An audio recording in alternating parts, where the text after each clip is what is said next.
So how was your trip over to the UAE? It's good. I've been here since 2 days, and I was first in Cairo, doing other things. And as always, when I come over here, I feel that I should stay longer because there are so many initiatives that we combine. But so far, everything is just fine. Always welcome to the region, Professor. With your background in international relations, in South-South cooperation, African integration specifically, you're really the perfect fit as the president of the Brazil-Africa Institute.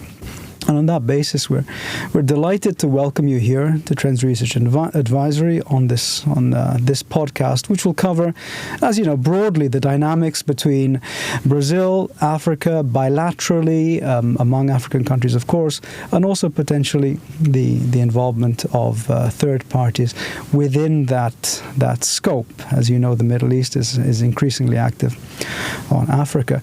And just by way of introduction, you are an accomplished scholar of international relations. Your academic focus has been almost, I think, exclusively on Africa and Brazil, and on the dynamic of cooperation and collaboration. As a professor in the faculty, we know that you on these themes, and you will continue to do so into the future. And now, as the leader of the IBRAF, naturally you've become more of a practitioner in implementing and accelerating the engagement between Brazil and Africa. And I was curious, reading about your background, it's very linear and very consistent. So can you just describe what is it that attracted you, as a young man, as a student even, or even younger, who knows, to the development dimension and the involvement of Africa in Brazil-Africa relations? I remember in 2003, the president of Brazil, President Lula, now he's in his third term as president. At the beginning of his first term in 2003, he said that Africa would be a priority for his government. Right. And I kept this in my mind. And three years later, 2006, I founded a very interesting moment where I live in the state of Ceará. Many women from Cape Verde, they start to come to Ceará, to the city of Fortaleza, the capital of the state, to buy things, to sell in Cape Verde. And I saw this in a very interested perspective. And as a researcher, I went to Cape Verde to see how this business would be. And then I saw all the Portuguese-speaking countries in Africa. We have 5. So I visit all of them. This was 2006, 2007.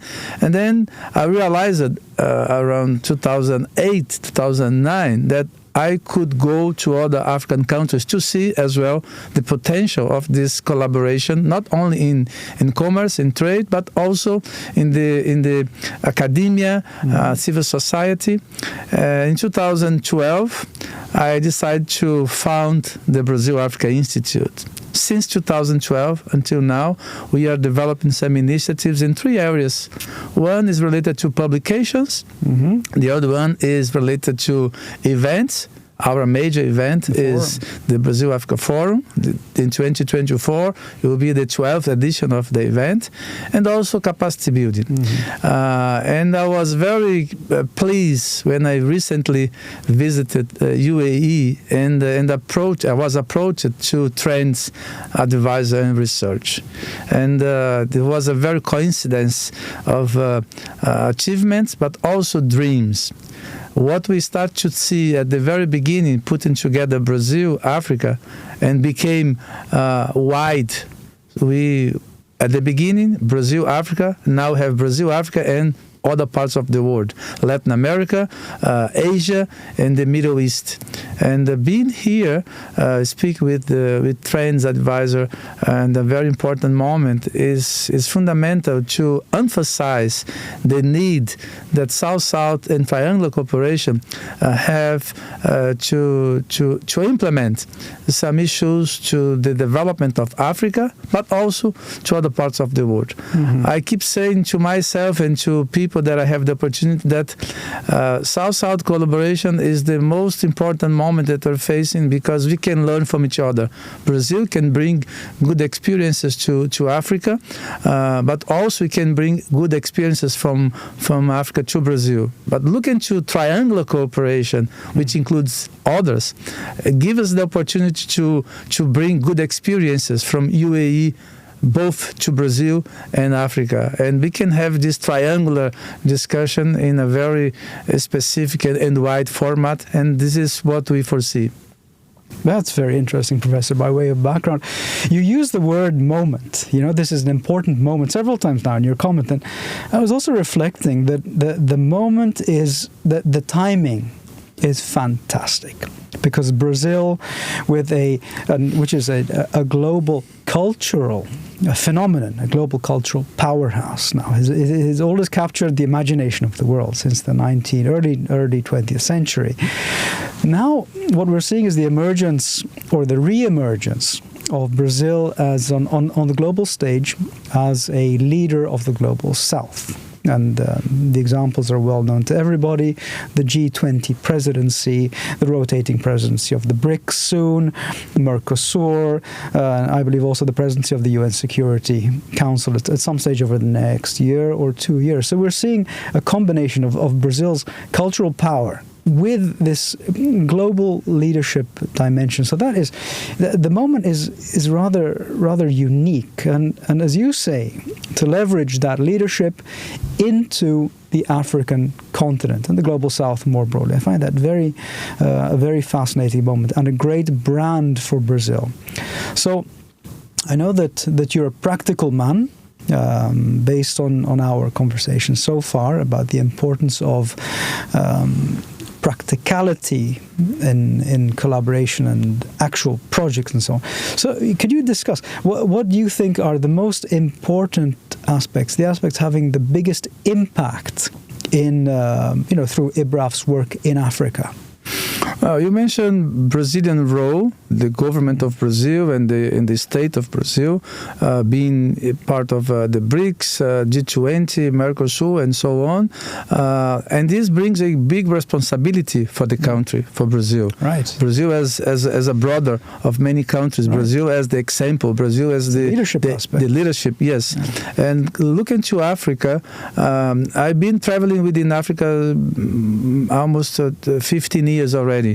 And out of 50 countries, I already visit 46. Wow. And some countries I visit very often. Which ones haven't you been to?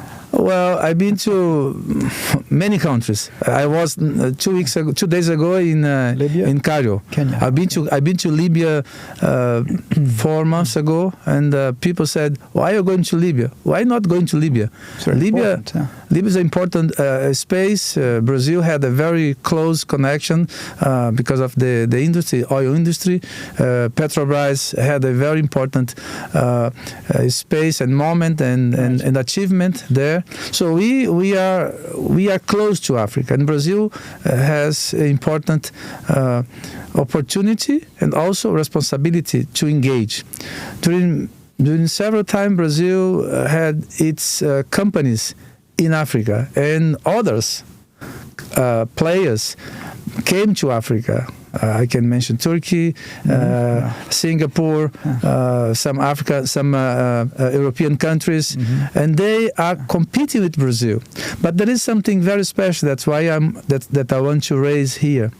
When we look to this South-South cooperation, again, there is no other country in the world that is more connected with Africa than Brazil. Wow. Brazil. If you look to agriculture specifically, which is very important and needed, food security. Food security is for me is the major issue that we need to consider, not only in Africa but in other parts of the world. And I know UAE has this in a very high. Recommendation possibility to combine efforts. But if you look to agriculture, look back to Brazil 4 decades ago. Brazil was important of food, of crops. And nowadays, Brazil is one of the biggest producer of many crops, sending to the world. So if you look to Africa now, some spaces of Africa, some spaces are very similar what we had in Brazil previously. Yeah, that's the problem in Africa now. It imports food, which is incredible. But the beauty of what I want to present here in this occasion is, if we did in Brazil, if we became from a position of importer to be one of the biggest producers in the world, is it possible to do the same thing in Africa? Right. The answer is yes, immediately, because the conditions are the same. Climate condition, arable lands, people. So we have the same opportunity in Africa that we had in Brazil. Of course, it's not just a matter of unplugging Brazil and plug here, or plug in Africa. We need to adapt, to customize, and more respect the individuality of each country. And IBRAF is keen to bring good experiences that Brazil had already implemented in Brazil to the Africa context. We had recently a very important conversation during the African Union Summit in Addis Ababa. And the idea that we discussed there, and the theme was education. Mm-hmm. Technical training is something that we should consider. And the Brazil Africa Institute launched in 2017 what we call YTTP, the Youth Technical Training Program. Empowering young people, for us, is very crucial and fundamental and necessary. If we educate people, if we give them skills, knowledge, the economic development, the social development will be something that we can see very, very, very, very close. Bringing these experiences to Brazil is one thing that IBRAF consider necessary, and we need to involve other people. That's why I'm here. That's how we can see results. The results that we want to see, maybe we don't see tomorrow. And the seed, we are talking about agriculture, the seed that we put on the ground, we will see in the future. How long it will take, it's up to us. Well, certainly that's a very practical answer to the question. Agriculture, food security, and the focus on youth, absolutely critical. We've studied in the think tank, we've studied the problem of Africa, the continents, not all countries, but generally speaking, the dependence on food imports. So we would love to see a solution in that regard. As you were speaking, Professor, I remembered COP28, less than 6 months ago, so recent memory. Now, in addition to the climate change vector and improvement and multilateral action and so on, something else emerged. Now, I'd like to get your views on this. The development dimension, and specifically the importance of inclusiveness, of including Africa in these great transitions which we're seeing today. So the energy transition, and also to an extent the digital transition, so that the continent and indeed the global south is no longer left behind when these great global economic transitions happen, which are economic in name, but of course there are political dimensions, there are societal dimensions, and so on and on. So I was wondering, it's very consistent with Brazil's philosophy of inclusive development, and I just wanted to ask you, how do you see that these great transitions playing out in Africa, and what is the involvement of Brazil, and what would be the potential involvement also of the Middle East? I think Africa is improving. The Africa that we saw 20 years ago is not the Africa that we see now. Right. The people that we speak now is not the people that we used to speak before. They are more eager to see results. They are more pragmatic. When you speak with the head of state, you see Senegal has now a new president, a young president, and with lots of energy, which is good. So we bring people to the table that are considering talking about other things, inclusiveness, bringing other topics that we never thought about is the reality, and everybody is looking to Africa. Right. Not only Brazil. The great powers, everybody. So everybody is looking to discuss, to see potentials within Africa. of course, if you see Nigeria as one big population, 200 million people, you can do many things there, not only producing there, but selling to them. Mm-hmm. If you go to South Africa as one of the hubs of Southern Africa, if you go to Kenya, many places are being now considered as possibilities of engagement from outsiders, including Brazil. Mm-hmm. You talk about energy transition, energy production. There is one big project to produce electricity from DRC, mm-hmm. Start in DRC, using the Inga. Inga is the big river. Right. So is it possible? Yes. How can we do this? Because it costs lots of money. Mm-hmm. It's a very big project. And Africa cannot finance this directly. But people are coming to Africa and say, we want to be part of it. Companies, private sector, which is important to include. Without private sector, it's very difficult to see important and precise results. But also, the international community starts to see Africa as opportunity to development. Mm-hmm. We had a program to South Africa recently about energy that I want to take the opportunity to present. South Africa relies in the production of energy from coal, which is, right. There is something very important for us to discuss about. Is it possible to continue producing energy, electricity from coal? Looks like maybe not. Right. So they need to find another way. And they ask us, the government of South Africa, through the bank, the Developed Bank of Southern Africa, DBSA, mm-hmm. to present a possibility of energy, production of energy. And we brought something that Brazil is doing already, which is ethanol. Okay. Sugarcane, from sugarcane. Right. And in some parts of South Africa, they produce sugarcane. But what they do with the sugarcane is not for energy, right? They do more for consumption, for food. Food animals. To feed animals. Okay. So is it possible for them to have another way to change the paradigm? So we present this to them, and they are now starting to develop some strategy to using Brazilian technology. And this coming something that I already mentioned, which the importance of bringing young people to the conversation. The future is in the hands of the young people. The youth has the capability and the possibility to change the world and to change Africa. And that's why I understand we need to invest our time, our resources, and our energy in the capacity building, bringing the young people to the conversation as the possibility of change. Mm-hmm. Without bringing the young people as the target, we are not going to see results in a short and middle term, and we need to see this immediately.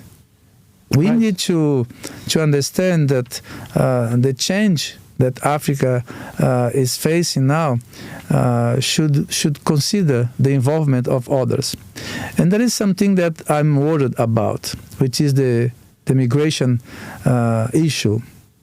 We have so many kids from Africa that are moving to other places, Europe, Middle East.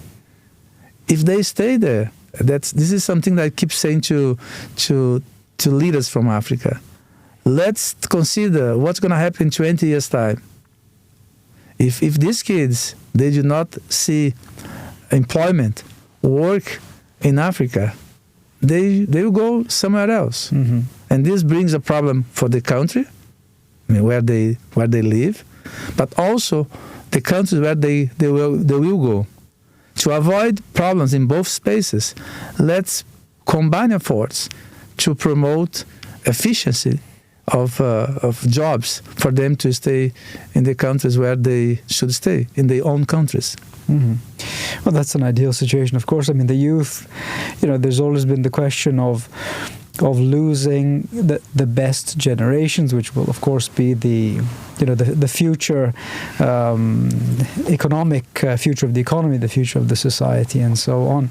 And capacity building is very much a big part of that, because and we study this on a macro level, where there is a strong vocational and technical base in the economy. For example, European economies are very good at this, particularly the German economy and the Swiss. They have a very strong technical vocational base.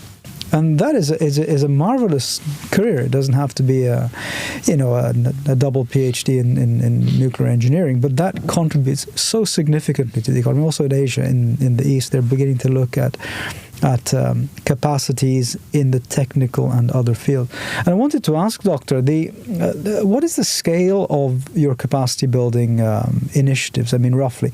Surely a continent as large as Africa needs scale. You need to increase the numbers of these, of youth that you're training. So how do you see that? Yeah, we have 1.2, 1.5, 1.4 billion people in Africa. So it could be a little bit more, a little bit less.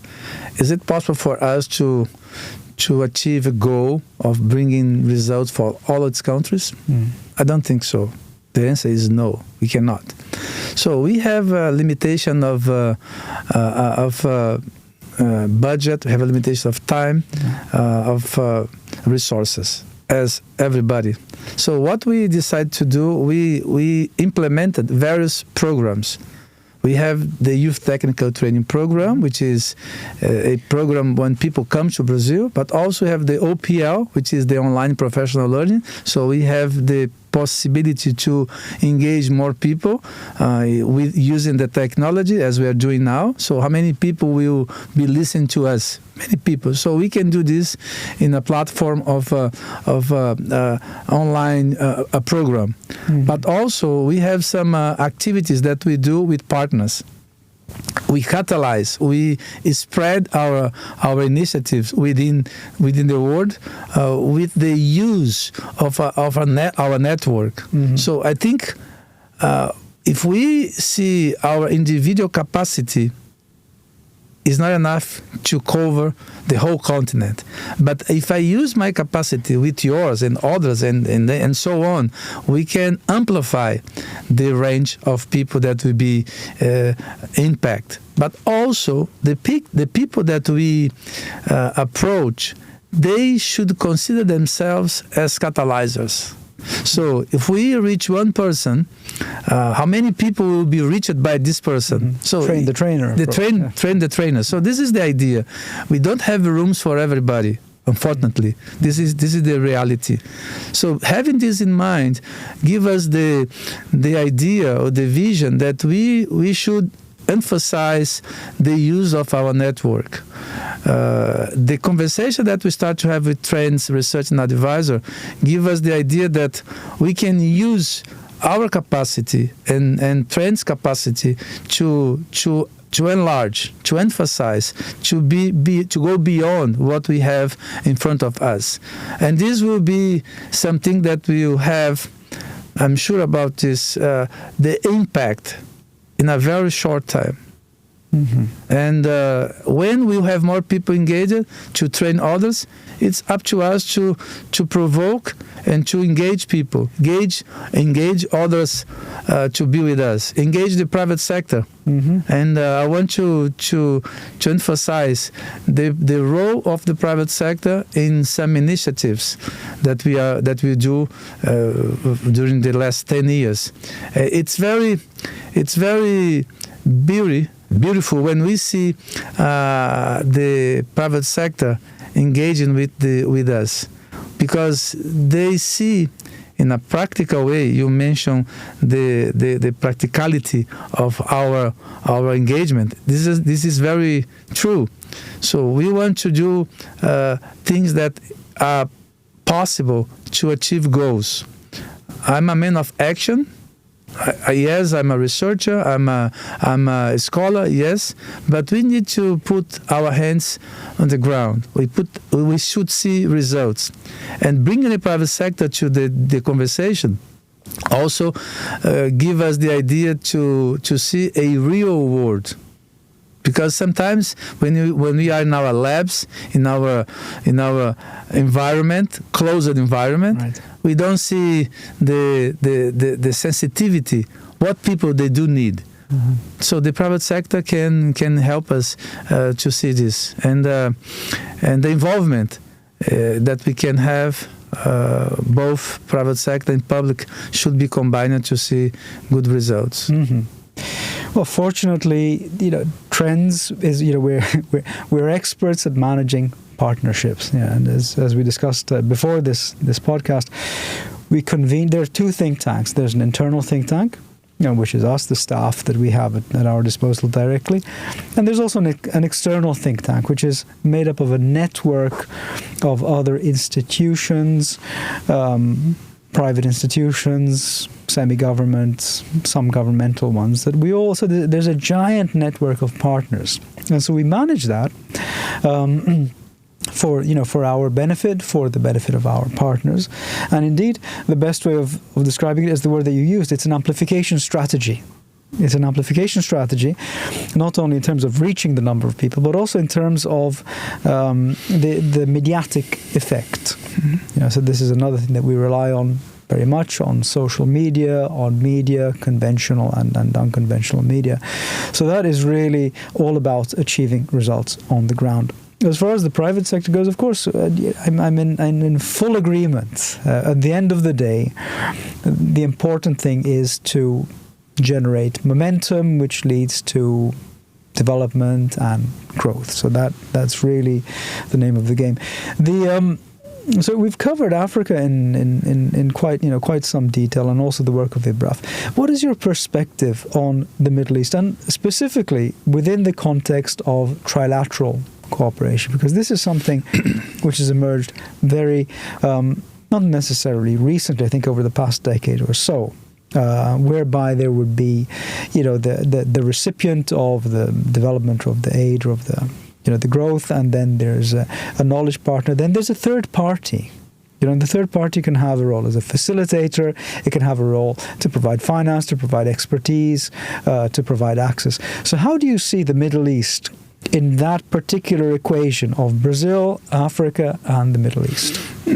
I see in a very wide perspective, and I would say positive perspective.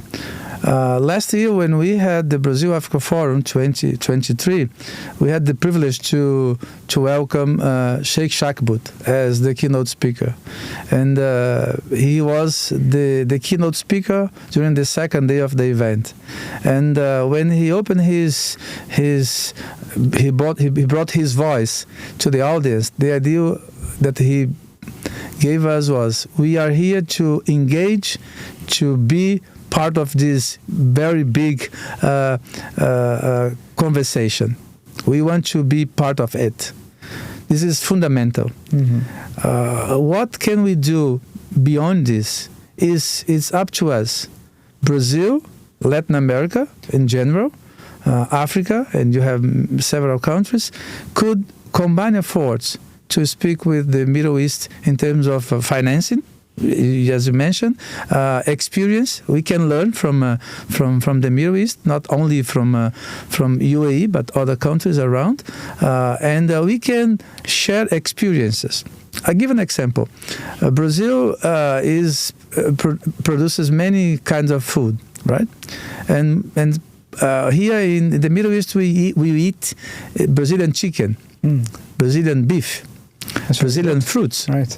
And looks like they are very well received. People like it, right? But you know how long does it take for a box of mangoes from Brazil to be available in the shelves of a supermarket in Dubai? Maybe 30 days. So the transit time takes long and costs something.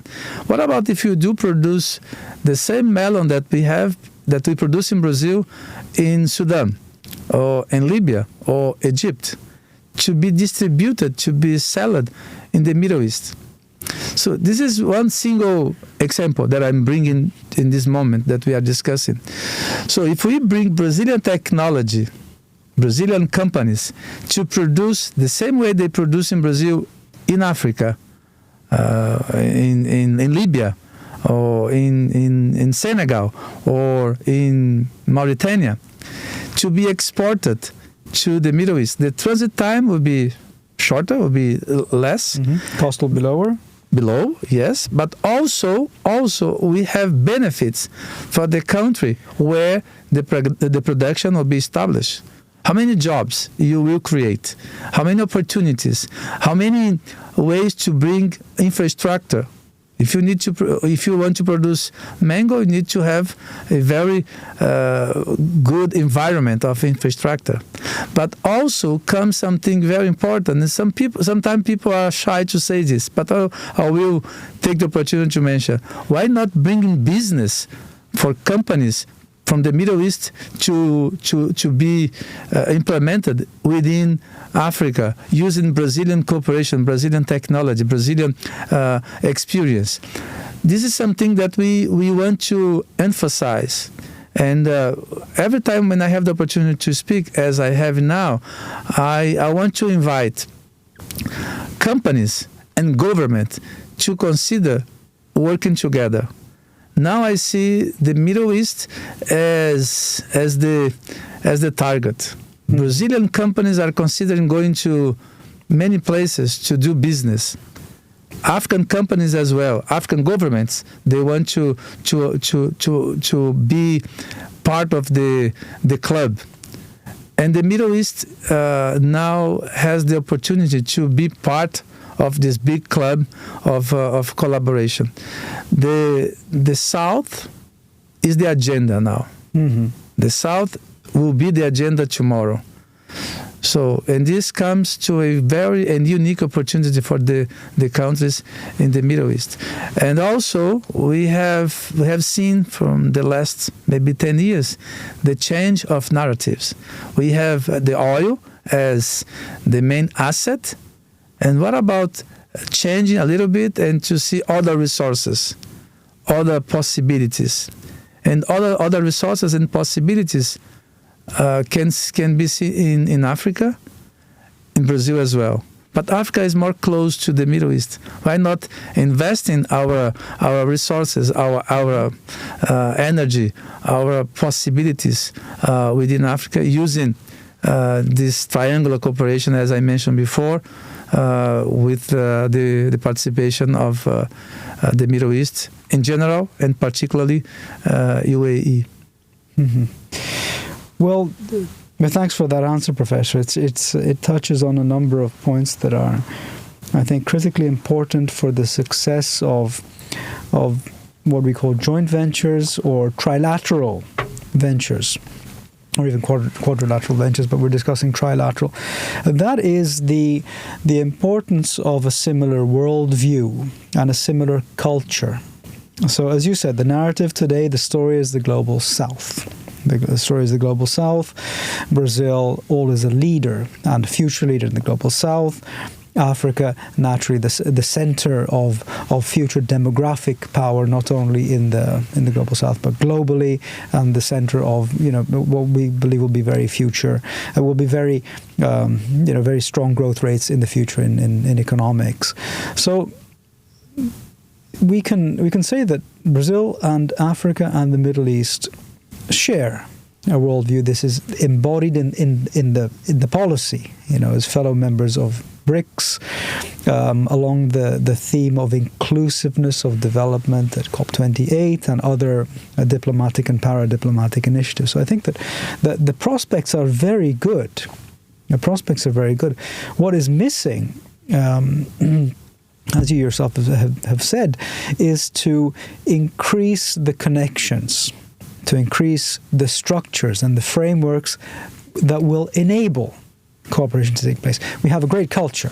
The UAE and the region, even more broadly, other countries are very open globally, very open to the global South. So I think that that with Brazilian technology and the openness of this region and Africa as a partner, as an equal partner, as an inclusive partner, because this is important to say, will be a great success story for the future.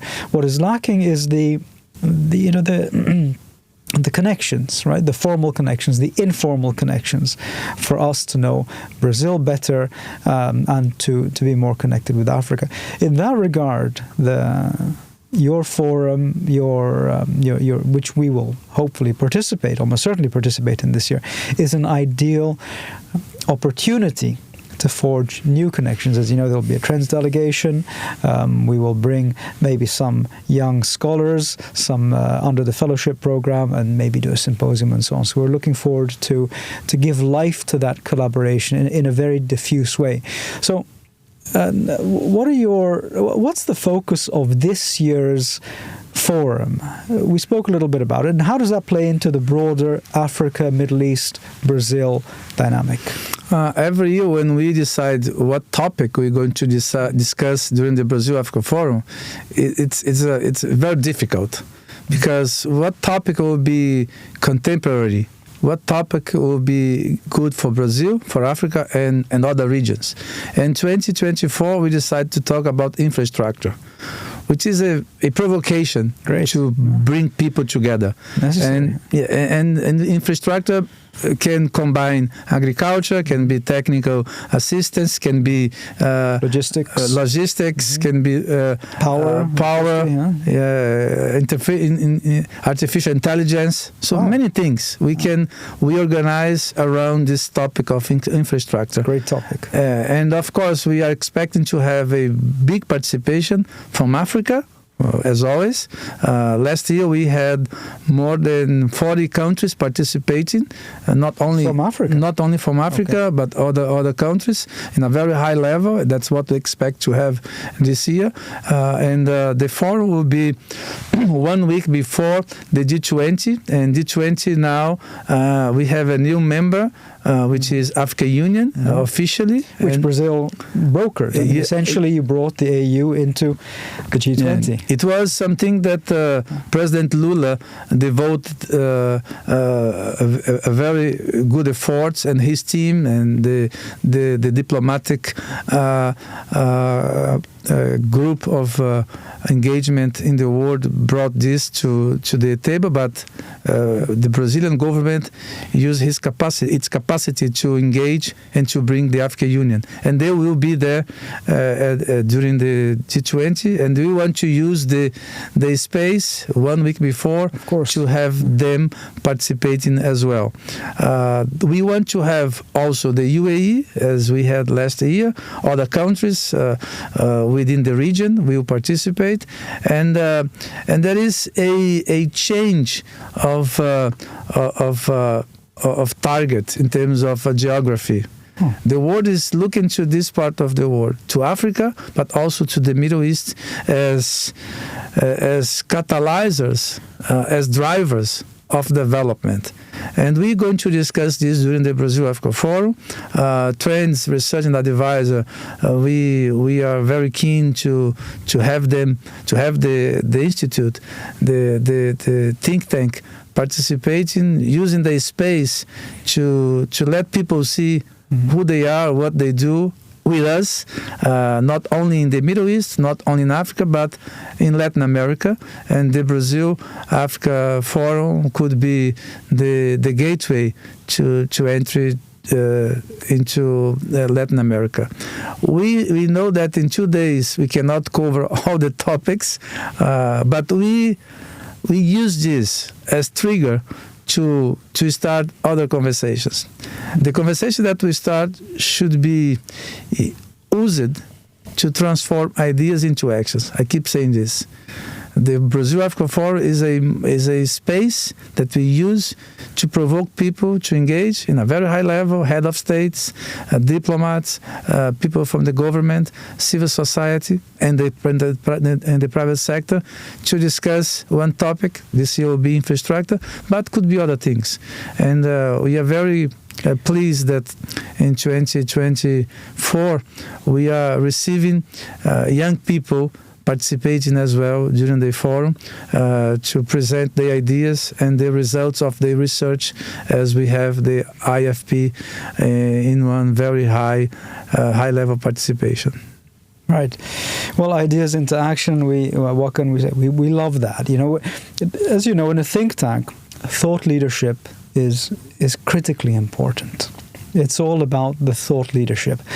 And so we strive to present not only new ideas, but ideas that are between 6 to 18 months ahead of the public consciousness, what you read in the newspaper, research-based findings.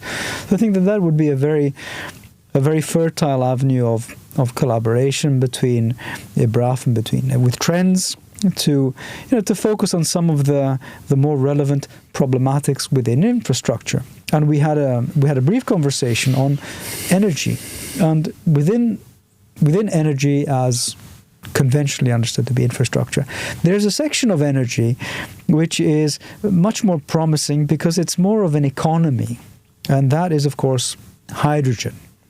Now, hydrogen, as you know, is there are many variants. I mean, naturally, what the future vector is green hydrogen at the moment, and we believe it will continue to be so for the coming decades. And the interesting thing about hydrogen is that it's often accompanied by the word hydrogen economy. It isn't just power to the grid; it's an entire economy because of the ability of hydrogen to fuel industry and provide heat and mobility and grid power in a grid sense, and also in an off-grid sense. So hydrogen is very promising as a future technology that will take an economy and have in mind the African economies towards a greater state of development. The downside is there's enormous cost involved, and enormous cost and complexity involved. But I was wondering, what are your views about that, Professor? Hydrogen, I know there's some expertise in Brazil, in your state of Ceará, and at a federal level. So how would you apply that to a broader picture? We should be patient to see the results. It's not possible to see the results right now because this is something new. Maybe we're talking about hydrogen for the last 7-8 years. So not everybody knows about this, even ourselves, because we need to understand how we can implement and to bring to a very specific space the results. So now we have people using the computer to see how the result can be seen. In 10 years, 20 years, 30 years time, you may see people using in the houses, in the industries, in their lives, the electricity that comes from hydrogen. If you look back to the electric cars, now it's very easy to see electric cars in many places. Even in your garage, you have your car, you have your plug, you have an outlet, and then you have your car. If you consider this 20 years ago, this would be some science fiction. Yeah, so the movie is not reality. Is it possible that you see in the future? Yes. This is trends, as we are talking about trends. Is it possible that the trends would be a reality?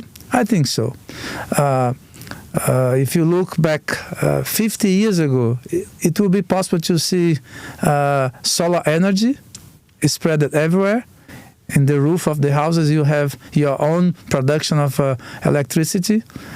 In Kenya, there is one law that was implemented by the government, if I'm not mistaken, 8 years ago, which says that every new house to have the permission to be used should provide at least 40% of its own electricity. So this is good for the government because the government will not need to provide, but it's also good for the economy. You mentioned hydrogen economy. We should include the economy in the conversation. Why are we producing another source of energy?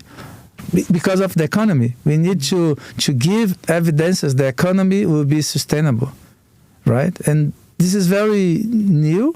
we should wait. That's why I start saying we should be patient, but we need to invest. We are discussing with friends the agenda of organizing something on renewable energy. We are bringing a seminar, and we are bringing trends. We are bringing ideas. We are bringing possibilities to the conversation as our role as think tanks. So we are bringing initiatives that we may see as fiction, but I understand in the future this could be a reality. How long it will take? Maybe we need to wait. But while we're waiting, we should work. And we keep working, and keep walking, and keep doing things. And we see the results. I'm very, very sure that the investment that we are doing now in terms of organizing these initiatives, putting together researchers, scholars, academia, to bring initiatives, to present initiatives, will be seen in the future. And again, the private sector plays a fundamental role in this conversation, because at the end of the day, they will be the individuals that will implement the ideas and bring again actions to the reality. Energy transition, energy production is something that we should consider now and tomorrow. And for Africa, for Brazil, and for all the other spaces. If you look to biomass, for instance, in Africa, which is there's a very big potential. We can produce energy, electricity through biomass, but there is a combination of efforts. And we have many ways to produce energy. And we need to see what is the possibility to produce one kind of energy in one specific space. This is something that we should see and decide according to the need and also with the possibility that we have in our hands. Well, the conversation needs to start somewhere, right? And certainly with those giant hydroelectric plants that you have in Brazil, and absolutely giant, among the largest in the world. I mean, that's a very efficient way to produce energy, which as you know, can then be applied to other applications in the broader economy and other technologies like hydrogen. And no, that's a terrific thought. Brazil's technology across the board in agriculture, in energy, perhaps not hydrogen, but biomass, can see a real world application in Africa. So to do that, I mean, these are capital intensive projects. That's the thing. But the technology exists, and I think that if there is more connections, more access, more promoters of the thinking behind it, more forums, then we can help to bring that idea into reality. And of course, more investment. I mean, that is critical. Without investment, there is very little hope for capital-intensive projects from the public sectors. So the private sector needs to be involved. So, Professor, we've discussed Latin America, Africa, the Middle East. Inevitably, we have to look further east. We have to look, to the Far East, to China. China, a fellow member of BRICS. In some ways, certainly the largest economy in BRICS, and also one of the initiators of the group. So, how do you see China play into this broader picture? Is there scope for quadrilateral cooperation, or what are your views? Some people, they ask me, how can we compete with China? My answer is very straightforward. It's very direct. We should not compete. We should work. We should join with China, because China is China. So the figures, the numbers of China are very big. So it's not easy for us to say let's remove China out of the conversation, because they will do. It's always important. Yeah. They will be always there. Important. So some people ask me, is China taking Brazilian space in Africa? No, of course not. China has its own space everywhere, not only in Africa. It has a space in Latin America, in the US, in Europe, in the way that they do. So we should use our capacity of engagement with the Chinese government, Chinese people, Chinese environment in our favor. And China is big, but China is not the only one that plays in the world. We should use in our favor our assets to include China with us. In Africa, precisely, China has a very important space of engagement, doing business. But from the perspective of transfer of technology, the appetite of Africa is not so close to bring answers from China. On the other hand, Brazil has, I'm repeating what I just said, Brazil has the closest participant or connection to Africa. Why not using China capacity of investment, research? I mean, investment and investment in research to use with Brazilian technology. Same thing as I mentioned with the Middle East. We need to speak with the Africans how they want to work with us, Brazilians, and how they want to work with China. But we should not leave out of this engagement the Middle East. I cannot see now an invasion of Chinese in this region. What I see is the conversation. If you come to Riyadh, to Dubai, to other major cities within the region, you see the conversation among people from the region, but also from other latitudes.